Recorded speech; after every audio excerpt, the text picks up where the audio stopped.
Hello and welcome to SKB Shots. GT versus RCB reverse fixture. And ఈ match ఎవరు గెలిస్తే వాళ్ళు one step క్లోజ్గా వెళ్ళబోతున్నారు ప్లే ఆఫ్స్కి. ఆర్సీబీ చాలా దగ్గరగా ఉంటుంది ప్లే ఆఫ్స్ క్వాలిఫికేషన్కి. జీటీకి ఆ హోప్ అనేది ఎక్స్ట్రా కూడా అవుతుంది so that they can catch up with the top 4 teams. ఎందుకు వన్ స్టెప్ పర్టికులర్గా పెట్టానంటే ఇక్కడ ఏమవుతుందంటే ఇప్పుడు ఏవైతే టీమ్స్ పర్ఫామ్ చేయట్లేదో వాళ్ళు ఎలాగో 1 గేమ్ ఎట్ ఎ టైం అనుకుంటారు. బట్ ఏవైతే టీమ్స్ మధ్యలో ఉన్నారో వాళ్ళు they might think too far head. అలాంటి పొజిషన్లో జీటీ ఉండకూడదు. అలాగే ఆర్సీబీ కూడా మరీ టూ ఫార్ హెడ్ ఆలోచించకుండా వన్ స్టెప్ క్లోజ్ అయ్యే అవకాశాలు ఉన్నాయి కాబట్టి దీనికి ఆ థంబ్నెయిల్ పెట్టడం జరిగింది. రివర్స్ ఫిక్చర్లో క్యాచ్ డ్రాప్, ఆ తర్వాత మ్యాచ్ డ్రాప్లు బాగానే జరిగి 200 చేజ్ కూడా జరిగిపోయింది. మరి ఇక్కడ ఏం జరగబోతుంది, let's get started. GT after losing to RCB Sundar catch drop చేశాడు విరాట్ కోహ్లీ. ఆ తర్వాత దే గాట్ గుడ్ స్కోర్. మీకు పడికల్ బాగా కొట్టాడు, విరాట్ బాగా కొట్టాడు. ఆ తర్వాత సరే కొంచెం ఎక్స్పెరిమెంట్ చేసిన, సుతార్ కొంచెం బాగా బౌలింగ్ చేసిన, లాస్ట్లో కొట్టాడు, కృణాల్ పాండ్యా కొట్టాడు అక్కడ. బట్ ఆ తర్వాత GT went to Chennai and defeated them. అది మధ్యాహ్నం పూట గేమ్. అక్కడ ఒక ఫైరీ స్పెల్ ఎవరి దగ్గర నుంచి వచ్చింది, రబాడా దగ్గర నుంచి వచ్చింది. సిరాజ్ కూడా అద్భుతంగా స్టార్ట్ చేశాడు. రబాడా దాన్ని వేరే నెక్స్ట్ లెవెల్కి తీసుకెళ్ళి 6th ఓవర్ అతను బౌలింగ్ చేస్తుంటే 150, 148, 146, 145 ఇలాంటి స్పేస్తో బౌలింగ్ చేశాడు. సో అదే ఫైర్ రబాడా కొనసాగించాడంటే కనుక జీటీకి హోప్స్ ఖచ్చితంగా ఉంటాయి. బట్ జీటీ ప్రాబ్లమ్స్ ఎక్కడున్నాయి? What is their batting? Their batting is literally nothing. Shubman Gill, Sai Sudharsan, Jos Buttler తర్వాత రిలయబుల్ బ్యాటరే లేడు. మీకు వాషింగ్టన్ సుందర్ రూపంలో ఒక బౌలర్ని పెట్టుకొని, జేసన్ హోల్డర్ని పెట్టుకొని, మీరు సిరాజ్, రబాడా, మానవ్ సుతార్ లాంటి వాళ్ళని కూడా పెట్టుకొని, తర్వాత మీకు రషీద్ ఖాన్ లాంటి వాళ్ళని పెట్టుకొని you still want an additional bowler. అది ఎంత తప్పది? అండ్ దానివల్ల ప్రాబ్లం అవ్వట్లా. Shahrukh, Tewatia are not able to score runs. అక్కడ మీకు మిడిల్ ఆర్డర్ కూడా గాన్కే సినారియోలాగానే కనిపిస్తుంది. ఆడితే టాప్ ఆర్డర్ ఆడాలా, లేదంటే మ్యాచ్ ఓడిపోవాలా, అలాంటి పరిస్థితుల్లో GT. So they need to make some changes. ఉన్నారు మరి, లేక కాదు. ఇండియన్ బ్యాటింగ్ టాలెంట్ చాలానే ఉంది. ఇప్పుడు మనొక మ్యాచ్లో శుభ్మన్ ఆడకపోతే కుమార్ కుషాగర్ ఓపెన్ చేసాడు. అతను మిడిల్ ఆర్డర్లో ఆడించవచ్చు just to delay Jason Holder's arrival. Jason Holder last వచ్చి కొట్టచ్చు కదా షాట్లు. జేసన్ హోల్డర్, రషీద్ ఖాన్ ఆ ఫినిషింగ్ బాధ్యతలు తీసుకోవచ్చు. బట్ మిడిల్ ఓవర్స్లో అవసరం కొంచెం పార్ట్నర్షిప్ అనేది ముందుకు తీసుకెళ్ళాం. రెండోది, రివర్స్ ఫిక్చర్లో మ్యాచ్ జరిగినప్పుడు ఏమైంది, 1 వికెట్ చేంజ్డ్ ఎవ్రీథింగ్. ఏంటి ఆ వికెట్? Jos బట్లర్స్ wicket. ఎందుకు? వీళ్ళిద్దరు 12 ఓవర్లో 100 కొట్టారు, గిల్ అండ్ సాయి సుదర్శన్. ఆ తర్వాత వికెట్లు పడ్డాయి. 15 ఓవర్లో 160 కొట్టారు. ఆ తర్వాత నెక్స్ట్ 4 ఓవర్స్లో విత్ అన్ని వికెట్లు పెట్టుకొని the merely manage to get 10 runs an over. అది కరెక్ట్ కాదుగా. దానికి కారణం ఇక్కడ భువీ జాస్ బట్లర్ వికెట్ తీసాడు. భువీ బట్లర్ వికెట్ పడింది. బట్లర్ వికెట్ పడడంతో ఆ తర్వాత జాష్ హేజల్వుడ్, అప్పటిదాకా బ్యాట్ డే ఉన్న జాష్ హేజల్వుడ్ వచ్చి అద్భుతమైన ఓవర్ ఇచ్చాడు. 8 రన్ల ఓవర్ ఇచ్చాడు. భువీ 5 రన్ల ఓవర్ ఇచ్చాడు. సో ఆ పరిస్థితుల్లో మొత్తం రెస్ట్రిక్ట్ చేశారు. అలాంటి రెస్ట్రిక్షన్స్ ఎప్పుడు జరగకుండా ఉంటాయి? ఒక బ్యాటర్ ఉంటే జరగకుండా ఉంటాయి. సో అందుకే GT should focus on their batting. RCB విషయం మాట్లాడాల్సిందే ఉంది. ఢిల్లీని తుక్కు కింద కొట్టొచ్చారు. 75కు ఆల్అౌట్ చేశారు.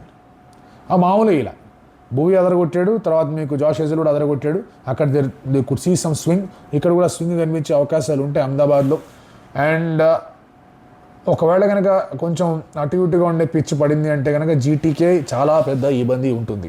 అందుకే ఆర్సీబీతో కాస్త జాగ్రత్తగా ఉండాల్సిన అవసరం ఉంది. RCB are also very good fielders. అందరూ మంచి కూడా. Padikkal is a very good fielder. మీకు బెతల్ సూపర్ ఫీల్డర్. డేవిడ్ అద్భుతమైన ఫీల్డర్. తర్వాత మీకు పాటిదార్ మంచి ఫీల్డ్ చేస్తాడు. Virat Kohli is always sharp. Hazlewood మంచి ఫీల్డర్. సో కృణాల్ పాండ్యా మావాడు మంచి ఫీల్డర్. సో ఇంతమంది మంచి ఫీల్డర్లు ఉన్నారు అక్కడ. సో కొంచెం జాగ్రత్తలు వహించడం అవసరం జీటీకి, ఒకవేళ కనుక ఆర్సీబీని ఓడించాలండి. If GT has to win against RCB, ఈ పర్టికులర్ బ్యాటిల్స్ అనేవి జీటీ వైపు వెళ్ళాలి. అందులో మొట్టమొదటి బ్యాటిల్ ఒకవేళ రబాడా అదే రీతిలో చెన్నైకి అగేన్స్ట్గా వేసినట్టు ఇక్కడ వీళ్ళ మీద వేశాడంటే కనుక Rabada versus Kohli is the best battle to watch. Kohli అగ్రెసివ్గా ఆడే ప్రయత్నం చేస్తున్నాడు. He wants to take on the opposition, he wants to take on the attack. So అటువంటి పరిస్థితుల్లో రబాడాని కోహ్లీ ఎట్లా ఫేస్ చేస్తాడని first battle. Second battle is an obvious thing. Rashid Khan against RCB has been very very poor. బాగా రన్లు ఇచ్చేస్తూ ఉన్నాడు. He has not been doing well against RCB. So దాన్ని బేస్ చేసుకొని మళ్ళీ పట్టిదార్ వచ్చి కొట్టేస్తాడా, లేదా రషీద్ ఖాన్ ఇక్కడ ఏమన్నా ప్లేట్ ఫిరాయించి నేను బాగా వేస్తా అని చెప్పేసి ఆడతాడని చూడాలి. Of course is Manav Suthar versus వీళ్ళు కూడా మంచి బ్యాటిల్లా కనిపిస్తుంది, కాదనట్లేదు. But I think Rashid versus Rajat Patidar is a good battle to watch. మూడోది of course from RCB's bowling point of view, Hazlewood again last మ్యాచ్లో కూడా చాలా బాగా బౌలింగ్ చేశాడు. ముందు మ్యాచ్లో కూడా చాలా బాగా బౌలింగ్ చేశాడు. హేజల్వుడ్ గిల్కి అగేన్స్ట్గా బాగా బౌలింగ్ చేశాడంటే కనుక గిల్ గెలవాలి. హేజల్వుడ్కి అగేన్స్ట్గా బ్యాటిల్ ఒకవేళ జీటీ గెలవాలంటే, లేదంటే it is RCB's game anyway. Bhuvi versus Buttler కూడా ఉంది, నేను కాదనట్లేదు. అది కూడా పెట్టుకుందాం, ఆ బ్యాటిల్ కూడా ఉంది. But will talk about them little later. తర్వాత మనం టీమ్స్ గురించి మాట్లాడుకుంటే కానీ ఇందాకాను ఆర్సీబీ ఏమైనా చేంజ్ చేయాలా చాలామంది అనేది ఏంటంటే Romario is not performing. But మీరు లాస్ట్ గేమ్లో రొమారియోకి అవకాశం ఎందుకు ఇచ్చారు బౌలింగ్ చేయమని, నాయన కాస్త కాన్ఫిడెన్స్ తెచ్చుకో, కాస్త వికెట్లు తెచ్చుకో, నువ్వు ఎప్పటికైనా మాకు ఇంపార్టెంట్ బౌలర్ కానీ. సో రొమారియో మీద ట్రస్ట్ ఉంటుందని అనుకుంటూ ఉన్నా. But the fact of the matter is మీరు ఢిల్లీలో చేసి ఉండాల్సింది experiment giving Duffy a chance. But చేయలేదు అంటే కనుక రొమారియో షెపర్డ్ని మీరు ముందు దాకా తీసుకెళ్ళి అతని బ్యాక్ చేద్దాం అనే ఆలోచనలోనే ఉన్నారు. సో ఒకవేళ ఆర్సీబీ ఫస్ట్ బ్యాటింగ్ చేసింది అంటే కనుక they can still have an opportunity of using Duffy and Josh Hazlewood both. రొమారియోని కనుక ఇంపాక్ట్లో పెట్టుకోగలిగితే నెంబర్ 7 దాకా బ్యాటింగ్ వెళ్ళిందంటే డెఫినెట్ ఛాన్స్ ఉంది. సో ఆ రీతిలో మళ్ళీ ఏమైనా రిస్క్ తీసుకుంటారా లేదా అనేది చూసుకోవాల్సిన అంశం. GT Prasidh fit will come back Harshad Khan ప్లేస్లో. So Prasidh, Siraj, Rabada, Jason Holder 4 fast bowlers ఉన్నారు, విచ్ ఇస్ వెరీ గుడ్. ఆ తర్వాత రషీద్ అండ్ మానవ్ సుతార్, వాషింగ్టన్ సుందర్ 3 స్పిన్నర్లు కూడా ఉన్నారు. వాషింగ్టన్ సుందర్ ఎంతవరకు బౌలింగ్ వేస్తాడో తెలియదు. ఇప్పుడు వాషింగ్టన్ సుందర్ బౌలింగ్ వేయట్లేదు అంటే కనుక ఈజ్ ఈ ప్యూర్లీ ఏ బ్యాటర్? అదో క్వశ్చన్ టు ఆస్క్. లేదు, if is purely A batter then it's fine. వాళ్ళు ప్యూర్లీ బ్యాటర్గా కన్సిడర్ చేస్తారని ఇట్ ఇస్ ఫైన్. ఒకవేళ కన్సిడర్ చేయట్లేదు అంటే కనుక వై ఈజ్ ఈ నాట్ బౌలింగ్? కన్సిడర్ చేయట్లేదు, బౌలింగ్ వేయట్లేదు అంటే why is even playing? So ఇలాంటి క్వశ్చన్స్ డెఫినెట్లీ వస్తాయి. And you cannot afford to drop catches. అది ఒక సమస్య అక్కడ కూడా ఉంది. సో జీటీ టీం గురించి మనం ఆడుకుంటే కనుక Gill, Sudharsan, Buttler for sure. I think they should try Kumar Kushagra in middle order also. ఒకసారి ఒక బ్యాటర్ని ఎక్స్ట్రా పెట్టుకొని సుందర్ at 5, జేసన్ హోల్డర్ తర్వాత రావచ్చు 6లో, Shahrukh Khan at 7, Rabada at 8, Rashid Khan at 9. ఆ తర్వాత సిరాజు, ప్రసిద్ధు, ఒకవేళ కావాలంటే మానవ్ వస్తే మానవ్, లేదంటే కనుక మీరు తేవాతిని పెట్టుకుని తేవాతియా. ఇది మీ ఇంపాక్ట్ ప్లేయర్లు ఎవరైనా పెట్టుకోవచ్చు, అక్కడ ఆప్షన్స్ కానీ గట్టిగానే ఉన్నాయి కాబట్టి. ఆర్సీబీ విషయానికి వస్తే Kohli, బెథల్, Padikkal, Patidar, Jitesh, Krunal, David, again Romario / Duffy, and ఆ తర్వాత మీకు హేజల్వుడ్, భువీ, సుయష్, రసిక్, సలాందార్ ఎలాగో కనిపిస్తూ ఉన్నారు. ఇప్పుడు మనం కీలకంగా మాట్లాడుకునే కొన్ని ప్లేయర్స్ ఉన్నారు ఇరు జట్ల నుంచి. మనం ఆల్రెడీ బ్యాటిల్స్లో మాట్లాడుకున్నాం.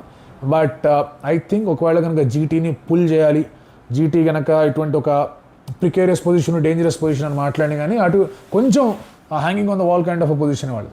సో అలాంటి పొజిషన్ నుంచి వాళ్ళు కనుక ఇటు సైడ్ దూకాలి, ప్లే ఆఫ్స్ రేస్లో పాజిటివ్ సైడ్ దూకాలి అంటే కనుక their captain will have to fire. So Shubman Gill చాలా గట్టి రీతిలో కాంట్రిబ్యూట్ చేయాల్సిన అవసరం ఉంది, లిఫ్ట్ చేయాల్సిన అవసరం ఉంది, బాగా ఆడాల్సిన బాధ్యత అతని మీద ఉంది. సో ఇప్పుడు ఒకవేళ అతను బాగా ఆడాలని బాధ్యత ఉంది కాబట్టి అతను బాగా ఆడే ప్రయత్నం చేస్తున్నట్టే అతనుకున్న హర్డిల్స్ ఏంటి? First ever hurdles Bhuvneshwar Kumar, ball swing అయినా జాగ్రత్త పడాలి.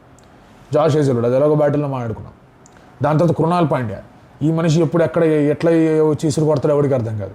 సో ఈ 3 హర్డిల్స్ని చాలా జాగ్రత్తగా శుభ్మన్ గిల్ అడ్డుకోవాలి. ఇన్ఫాక్ట్ రషీద్ ఖాన్ కూడా ఇప్పుడు బౌలింగ్ వేసేటప్పుడు ఎలాగైతే మనం పటిదార్ గురించి మాట్లాడుకుంటున్నామో, probably we'll also talk about Jitesh, లేదంటే కనుక మిగతా ప్లేయర్స్ గురించి ఏదైతే మాట్లాడుకుంటున్నాం ఇబ్బంది జరుగుతుందని, శుభ్మన్ గిల్కి రషీద్ ఖాన్ ఫేస్ చేసే ఇబ్బందుల కన్నా యాక్చువల్గా ఎక్కువ ఇబ్బందులు ఉన్నాయి ఫేస్ చేయాల్సినవి.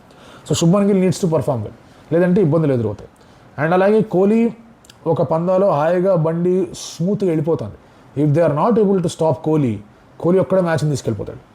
సో జాగ్రత్త పడాలి అక్కడ, ఇందులో ఎటువంటి డౌట్ లేదు. So I think RCB will start as favourites ఈ మ్యాచ్లో. They will start closer to those 2 points. ఒకవేళ సరిగ్గా పర్ఫామ్ చేయలేదు అంటే కనుక దే విల్ ఫీల్ అబ్బా ఎందుకు వదులుకున్నామని. ఒకవేళ ఈ మ్యాచ్ ఆర్సీబీ గెలిచింది అంటే కనుక టాప్ 2లో వాళ్ళ కన్ఫర్మేషన్ ఆల్మోస్ట్ ఇక గ్యారెంటీ 99% అని చెప్పాడు. మ్యాచ్ ఓడిపోతే టేబుల్ గెట్స్ వెరీ వెరీ ఇంట్రెస్టింగ్గా 3rd, 4th, 5th position battles అనేవి చాలా చాలా ఇంట్రెస్టింగ్గా తయారవుతాయి. చూద్దాం ఏం జరగబోతుంది, ఏంటి పరిస్థితి అని.